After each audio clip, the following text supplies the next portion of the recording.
go watch the eclipse this weekend. If you're coming back, you could be stuck for a few hours in traffic, so please be smart about that. My name is Shaylin Batt. I'm the Executive Director of CDOT. I see a lot of Team CDOT here. If we just have everybody with Team CDOT, just raise your hand.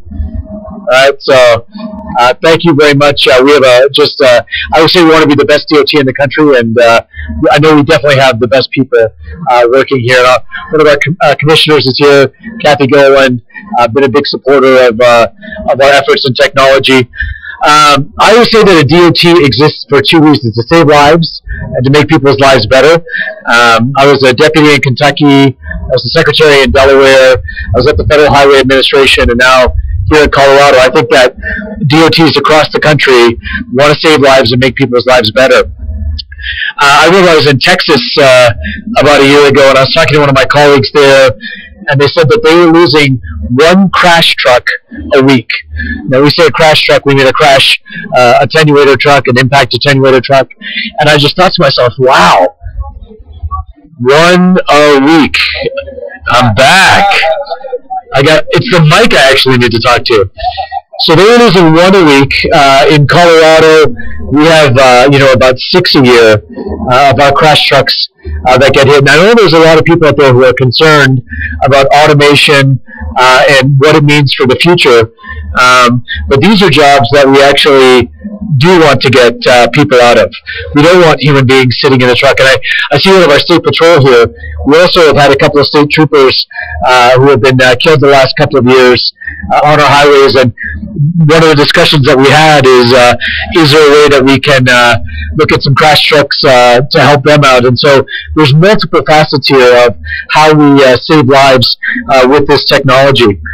And so, we have a RoadX program that we came up with a couple of years ago, which was all about accelerating deployment of technology. What I find in my experience is that there's a lot of research, but it's hard to find partners to go out and deploy the technology. And that's why I'm so excited here today, because once we learned of this potential life-saving technology, our RoadX team went to work with partners at Colas UK, Royal Truck and Equipment, Kratos Defense and Security Solutions. I also want to highlight the City of Fort Collins and CSU, who have been incredibly important to this project. And in very short order, we have come together. This vehicle has been built, it's been fitted out, and today you're going to see it in action. And, I'll let our partners describe how the technology works. What I care about is a vision of a future where vehicles don't crash, and in particular, people don't crash into a vehicle that has one of our men or women in it, because to me, that is what is most important. So it's exciting, it's cool. Everybody's very excited by connected and autonomous vehicle technologies. This is not a Tesla. You're not going to go and put an order down on one of these, but my prediction is in the future, all state DOTs here in the country and even internationally will be using technology like this, and I'm proud to have played a role. So our next speaker is Martin Knopp, who used to be my colleague when I was at the Federal Highway Administration. He has just been a fantastic partner, a real visionary leader. Martin, come on up and give us your comments. Thanks, Martin. Thank you, Director Batt, for gracious remarks and for inviting me to be able to be here and participate. Very exciting. But as I start my remarks, I want to start off maybe just hitting a somber note for a moment to certainly build on what the Director had mentioned. And that's because when we look at the trends, look at the history and the data, we typically are looking at about a couple people losing their lives today in a work zone crash. And that's a couple people that didn't get to where they were going, a couple families that no longer are going to be able to see their loved ones. And so I want to make sure start off to realize how important something like this can be. A work zone crash happens in this country every 5.4 minutes on average. So by the time I'm done, there will likely have been statistically a work zone crash, and that on average every week there are 12 of those crashes that involve at least one fatality. So this is something very important, and we might immediately think that it's the construction workers that are the ones that are at risk, but honestly, in fact, 4 out of 5 fatalities in work zone crashes, it's the driver. It's the driver or the passenger that did not, they were just trying to navigate through a work zone. But certainly, the workers are ones that are no less important. We need to make sure everybody respects work zones. Earlier this year, the theme of the National Work Zone Awareness Week, the theme was work zone safety is in your hands. As you can see, how many people that are trying to drive and navigate through a work zone had an unfortunate, something didn't go right, and there's lots of factors at play for that. Each crash is something that has to be inspected and researched uniquely, whether it's alcohol related, whether it's distraction. I think all of us can talk about how big of a deal distracted driving is. Speeding is another significant factor involved with lots of crashes, and if you look at the crash rate in work zones, it is higher than the crash rates in just general operating of the highway facility. In fact, in 2015, if you had the general rate of crashes, there would be 164 fewer fatalities that year. And so work zones certainly amp up the importance of being alert. They demand our attention. The workers need our support of them. And so we're looking to want to make people as safe as possible, whether they are workers helping to take care of things or people that are navigating. We need to get the message out, continue about not drinking and driving. Not when you're driving, that's not a place for doing email. It's not a place for texting. It's not a place for talking on the phone. I'm proud to say I'm not just encouraging everyone else and not following what I'm preaching. It's been over 7 years since I have talked on a phone while driving. And first 2 or 3 weeks, all right, that was a little itchy. But after that, I have not missed it at all. And it's important to stay attentive to what we're doing. The peace of mind that I've gotten for doing that is awesome. And so I encourage you, anywhere, but most especially in a work zone. The good news, as I might have started on a little somber note, highway work zone fatalities have been dropping over the last 10 years. It's about half today what it was in people losing their lives in work zones from 15 years ago. Half. I think everybody collectively together, raising awareness, working in DOTs and others, half. But is that satisfactory? I think until we get to none, one is too many. And so we got to keep this going. At the Federal Highway Administration, and if I could, Team Federal Highways, you know, we're partners with Team CDOT. If you could raise your hands up, we've got a couple people. I saw Eva back there. Thank you. At the Federal Highway Administration, we are strong believers in technology and innovation and are working to make work zones smarter. Our Smarter Work Zone effort focuses on 2 strategies: project coordination and technology applications, especially those applications that help traffic managers manage the backup or the queue that's in a work zone, as well as help address speeds. As I mentioned earlier, speed is a very significant factor. So strategies for coordinating and managing work traffic can minimize travel delays and help maintain motorist worker safety. These rely on dynamic real-time information, and the operational and safety benefits can be very significant, especially in areas of high impact like metropolitan areas, or as the director said, areas of special events. And with the eclipse, this is a unique national special event where the venue is the whole country. So distracted driving is something that we got to really be paying attention to. In other areas, we're promoting the development of new highway materials and construction techniques that can reduce the time it takes to make repairs to roadways and make the roads and bridges more durable to not have to be under repair as frequently. So wherever we can reduce the amount of work zones, we can't get away from it. If we want to be mobile, we want to be safe, we're going to have to continue to work with work zones, but we can find ways to do it ever more efficiently. Some operational strategies can also include full road closures.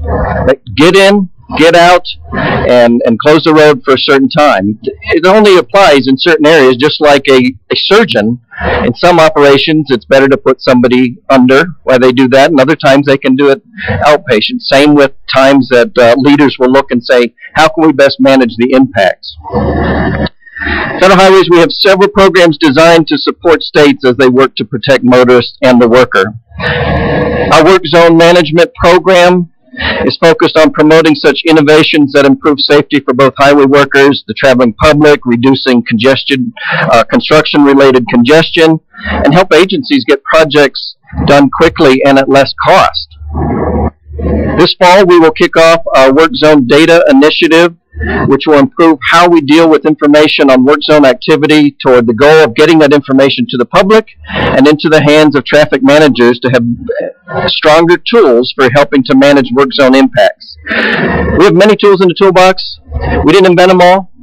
We didn't invent maybe the majority. We work together with areas that are inventing it, public or private. And so when we look here, Colorado DOT illustrates a fantastic, great example of how powerful tools that technology and innovation can be.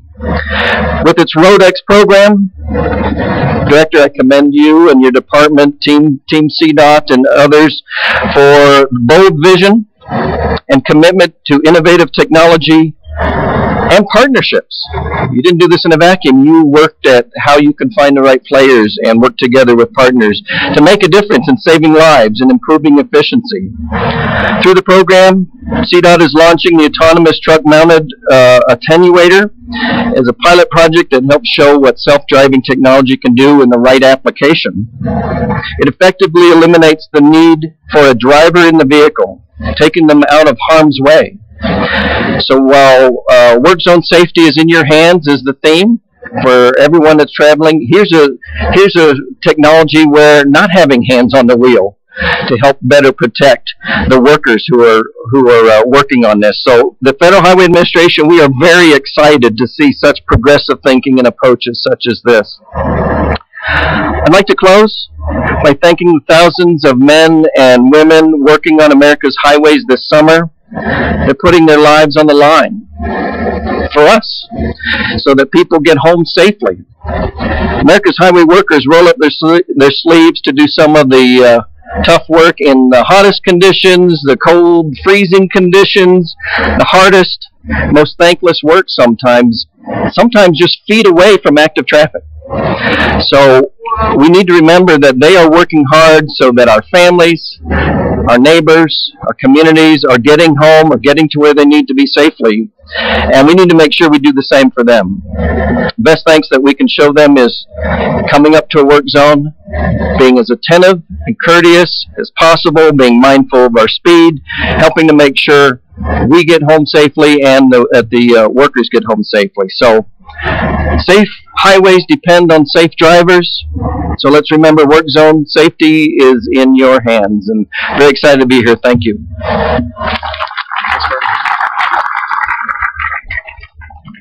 Thank you, Martin. That message really resonated.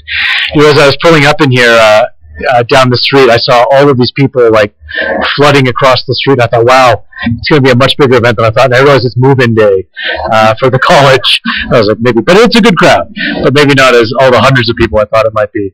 Our next speaker is the president of Royal Truck and Equipment. I don't think he's Scottish, but please welcome Rob Roy.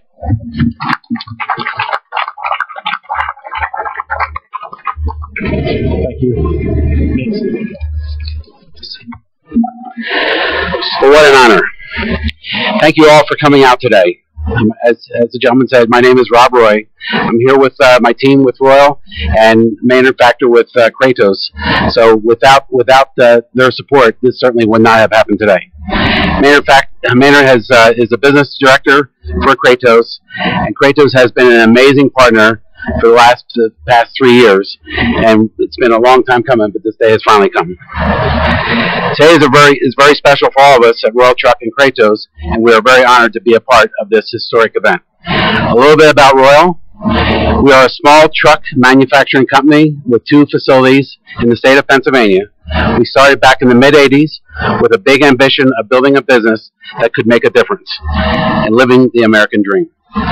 So here we are today, launching the world's first self-driving work zone vehicle. We were very excited when Colorado reached out to us with a similar vision. Using innovation to modernize current production methods and adding an unmatched level of safety for our highway workers is a huge statement. This was the first big step into taking a leap into the future. Colorado is a very special place for me personally as well. Not only because of this historic event that's taking place today, but a little over 60 years ago, I was actually born in Fitzsimmons Army Hospital in Denver. And 97 years ago, my grandfather graduated from this college. So this is life does offer its surprises. Being in business for over 30 years in Pennsylvania, we have built a lot of interesting trucks. We started building IPVs, or what we refer to as TMAs, about 15 years ago. Early on, we realized that there was no rhyme or reason as to how these safety vehicles were being built. And what we found is that the mindset was, and in most cases is still today, to take the cheapest truck in the backyard, install the least expensive cushion on it, put it in a work zone, and if it gets hit, it's no big loss. There's only one problem with that kind of thinking, and that is that there's folks standing in the front of that truck. They're expecting to go home at the end of that shift. And they want to be protected if a motorist enters into that work zone. We knew as a builder that we could do better than that. So my wife Pam and I started traveling the entire U.S. and Canada, looking for the very best detail in every TMA truck that we could come across. And this included visiting a lot of DOTs. We started developing what we call today best practices. There are no national standards on TMA builds that we're aware of, and someone had to raise the bar and build a better TMA. There are 3 very basic elements to the construction of the vehicle you see behind us. One is that every build must meet or exceed 20,000 pounds. That's critical in the fact that when a vehicle is hit, we want to reduce the rollaway. 2, every build must have a proper braking system, which means having air brakes. And 3, use only the best attenuator. The device that we choose to use is the Scorpion, manufactured by Trafix. By far, it has a lot of great capabilities, and you'll get a chance to witness that when it's deployed in the demonstration today. You've all heard a lot of facts today with regards to, as to why this technology makes a lot of sense, and some of these facts are worth repeating. According to WorkZoneSafety.org, over 750 folks died last year in work zone related deaths. That's 750 too many people. With these kinds of facts, we are driven to find the very best technology that we can add to our builds to turn into, simply saying, to take a dumb vehicle and turn it into a smart ATMA. As you can see, there are a lot of safety features on this vehicle behind me. In addition to the Scorpion attenuator, which is on the rear, and the counterweight ballast that's built into the body of the truck, there's a radar system that's tied directly into a black box, sign cage for eliminating signs from leaving the vehicle upon impact, air brakes, and much more. However, even with all these life-saving features, there is still one problem of having a driver. There's still one problem, that is having a driver in the seat of a TMA, which is considered to be the most dangerous job in the industry. During our years of traveling around the country, we have heard from a lot of folks who had firsthand witnessed their coworkers getting seriously hurt and or killed behind the wheel of a TMA. That is why this autonomous technology is so important to us. When the opportunity of partnering up with Kratos, who perfected autonomous technology in military application, was presented to us, and knowing that the very strong possibility that this technology could actually be applied to a commercial vehicle, this opportunity immediately became very exciting to us. This was the missing piece that we had been looking for to develop the most safest TMA truck in the industry for protecting our men and women. This technology will do two very important things: seriously reduce neck and back injuries that occur from direct hits, and reduce the billions of dollars a year that are spent in unnecessary medical payouts and that are directly due to work-related injuries. And the most important fact is, by removing the driver from the TMA, we will eliminate any possibility of any driver being killed in a work zone from a TMA. 2 years ago, when Royal and Kratos launched our first prototype ATMA, we received a lot of positive responses from around the world about this new technology. And our first order actually came from Kratos in the UK. We were able to deliver and trial the first system successfully with Colas. Colas drove the safety was unprecedented and made for a great partnership. Their continued drive to keep this project moving allowed for this timely success, and their feedback from months of testing was invaluable, and the development of additional systems enhanced. We were then able to take the wins from London and bring them to CDOT, where we experienced an unprecedented level of commitment from everyone on the CDOT team. I can only say that our partnership with CDOT has been nothing less than extraordinary.